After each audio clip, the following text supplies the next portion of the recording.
hopefully you've heard by now about our upcoming live conference.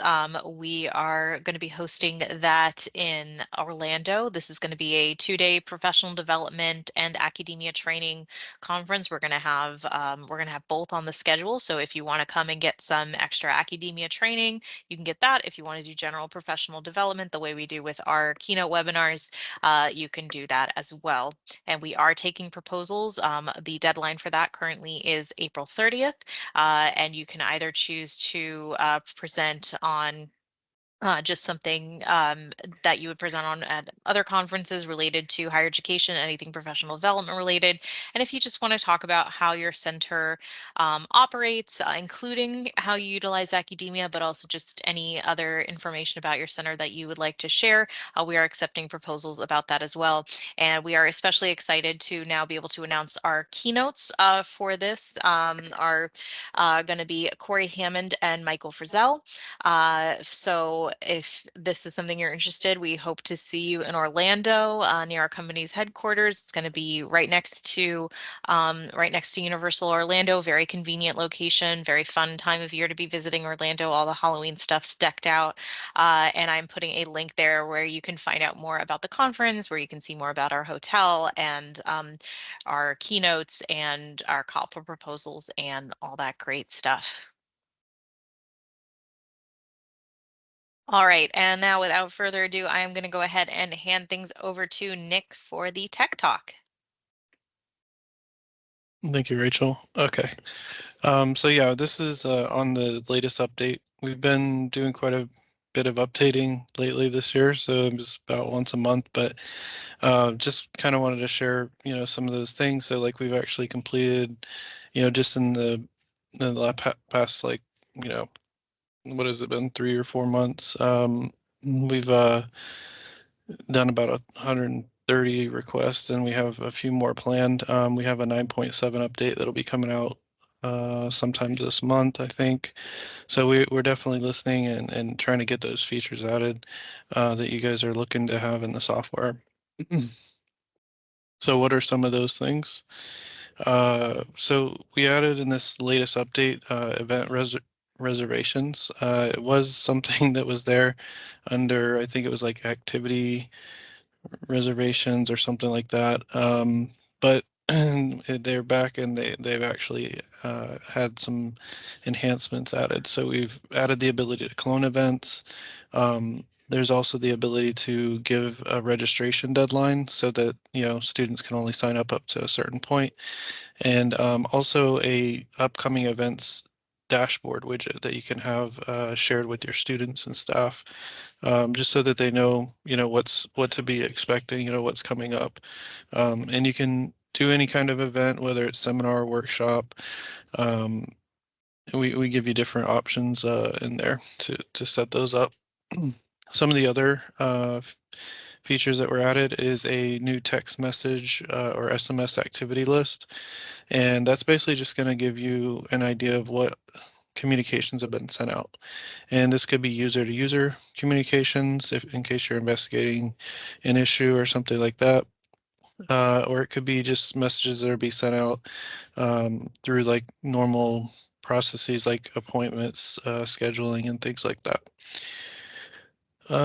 Next is a custom logo for your reports. So we'll see how you can go in and do that.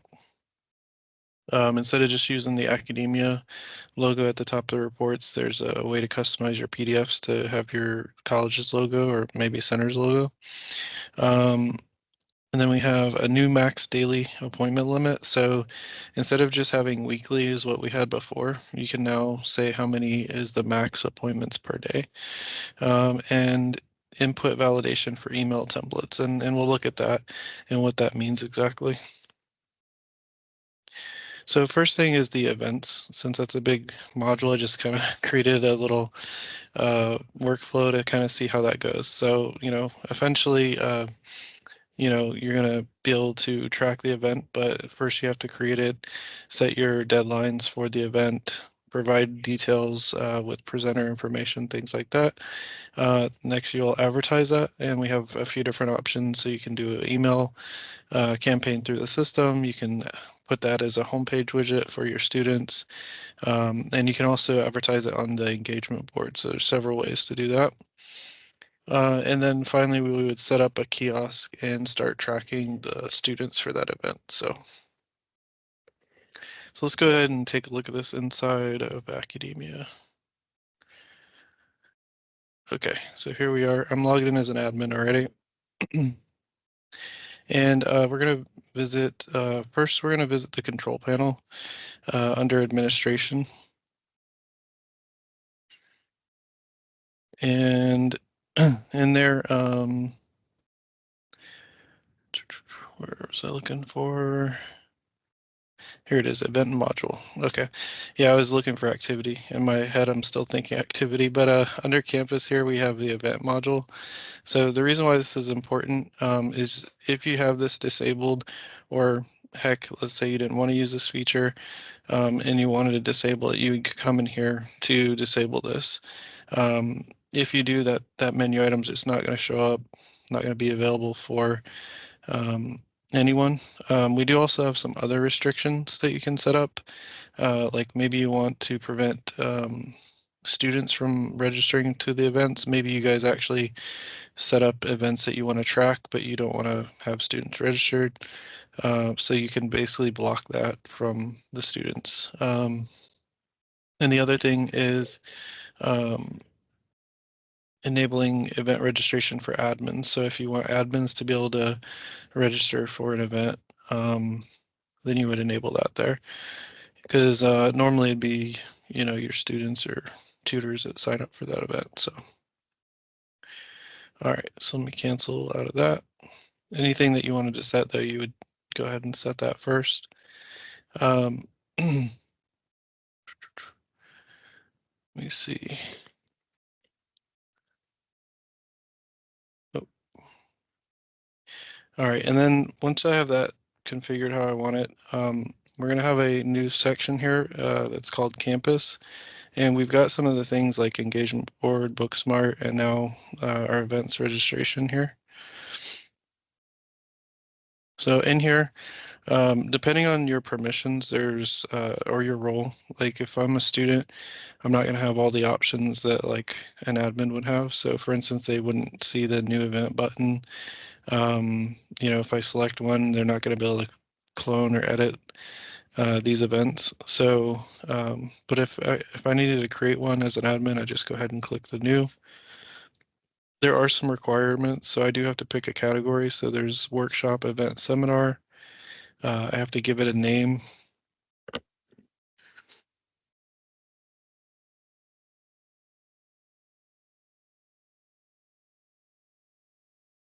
All right, and then select a location. So this is basically where that's going to be tracked at, and this is important for the sign-in station, so it knows when to track that event and everything.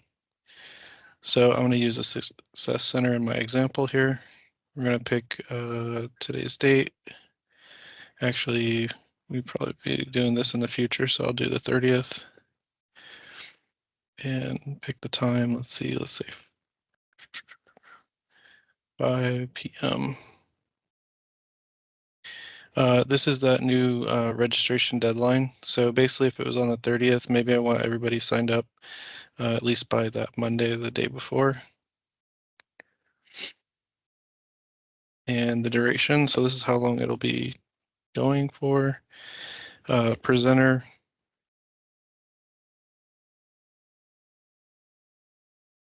All right. And if you have an attendee limit, like how many people can sign up for it, you could put that in there. Along with any of the details. This is what the student's going to see to entice them to join this session. So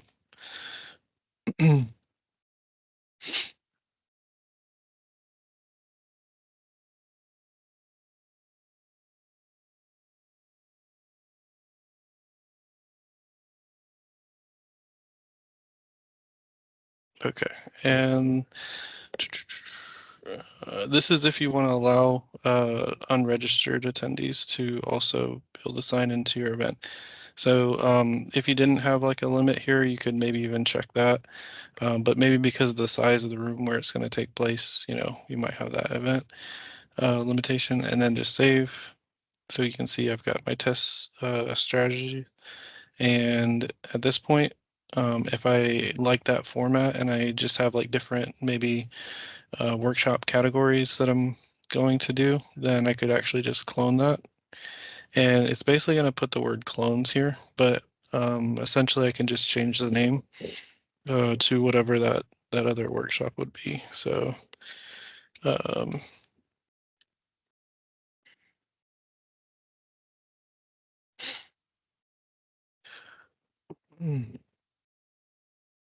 oh, I accidentally clicked off it, but basically that would be it. And then I would just save it and it would show up here. I can also go back and edit these. So I can either edit them by clicking on the name. So let's say the test taking strategy to see the registrants, anybody who's registered. And then after the session's already taken place, I could quickly see who attended it. And there are reports as well that go along with these. So you're going to have that. And if I click edit here, this is where I can go back and edit the details. So the other is more just to, I guess, quickly see who's registered or who's attended. And that's pretty much it. There's a delete option that was always there. So done. Okay, let's look at the next features. So yeah, so this is kind of a quick sample of what it would look like on your account. So I've got like different locations I can filter on, different students.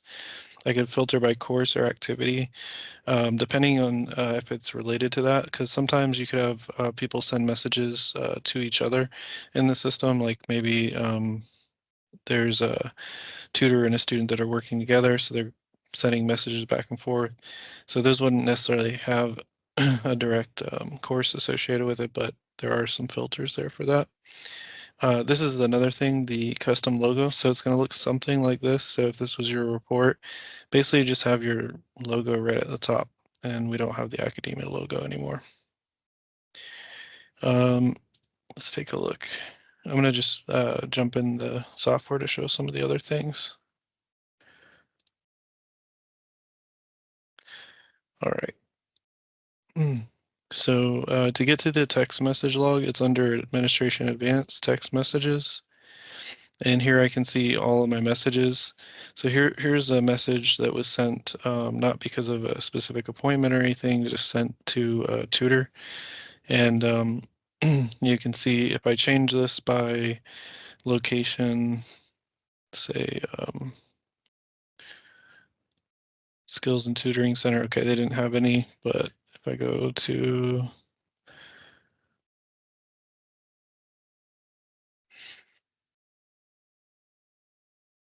their Success Center, oh, well, it did have some, I don't know. Okay, I'll just go back to all. But it will tell you, of course, like I said, the course, so you can filter by that and see if there's anything for that course or even the location. So, alrighty, custom logo. Okay, so the custom logo, this one's a little tricky, but when you get into it, it's under Administration Control Panel. And it's going to be part of the appearance and themes, but you'll want to leave it set to the college here. So there's this logo right here, the homepage logo. You can go ahead and add that or remove it. If you don't have one set there, then the default will be used. And it's also what controls the image right here on your homepage. So as long as we have that set, I can go to my report and I'll just do a attendance summary real quick. And let's just do this for all of spring. Make sure I got some data.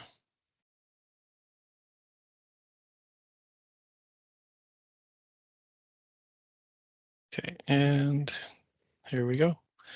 So you can see in my account, Right above the name of the report, I have the logo for that college. So pretty straightforward once you have that set. So right, what else did we have? Okay, the max daily appointment limit. So that's really just a setting. If you're familiar with that, in the control panels under appointments, you can select any center. We'll just do the Student Success Center here. Basically, where you had the weekly limit, we now have, instead of just per week, we now have per day. And that's could be hours per week or per day, or the new maximum visits per day. Sorry. And email validation. So this is really just talking about before you save a template in the email templates under the control panel right here. It's going to basically not allow you to make a mistake in a way. Sometimes when you're updating these like confirmation messages or something like that, if you accidentally break some of the code, like I'm just going to get rid of part of that. And you see this message here. Sometimes you might not see it because it's off the page, right? So when I go to save the changes, we just got this new kind of warning to let you know, okay, you need to maybe fix that before saving it. And it's basically just going to help you not accidentally break the template, and that way your students get the messages that they're supposed to.